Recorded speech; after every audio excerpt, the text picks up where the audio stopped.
तर मित्रांनो, हे माझं शेवटचं पार्सल आलेलं आहे. कारण शेवटचं का म्हणते तुम्हाला कळेल. कारण हे पॉडकास्टसाठी मी मागवलं होतं. बॅकग्राऊंडला जे असते की नाही, त्यासाठी हे मागवलं होतं. तुम्ही हे जे बघितलं ना, तर अक्षरशः म्हणाल की वाव, कसलं भारी आहे हे. चला ओपन करून बघूया हे. आमच्याकडे कटर नाही आहे मित्रांनो. या कात्रीचा जो आहे, जो मल्टिपल यूज आहे, या कात्रीने साप खूप दिल्या. कात्रीला जवळजवळ झाले असतील 3-4 वर्ष.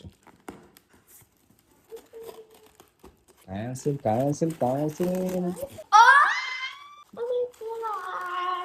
Oh my god. ये क्या है बे? हे क्या है बे? ऍक्च्युली हे असं ठेवतात मित्रांनो हे. थांबा. तर मित्रांनो, हा आहे तो फायनल लुक आहे आणि कमेंट बॉक्स मधून सांगा की कसं दिसतंय ते. आणि हे जर तुम्हाला पाहिजे असेल तर याची कमेंट बॉक्समध्ये लिंक असं टाईप करा, मी याची लिंक पण देईन. आणि हे जे आहे वरचं ते आमच्या सरांनी दिले होते, जे माझे गुरु आहेत, सागर बगाडे सर. त्यांनी मला हे गिफ्ट दिलं होतं. माझ्या क्लासवर भेटायला आले होते त्यावेळेस त्यांनी ते गिफ्ट दिलं होतं. तर कमेंट बॉक्समधून सांगा हे कसं दिसतोय सेटअप.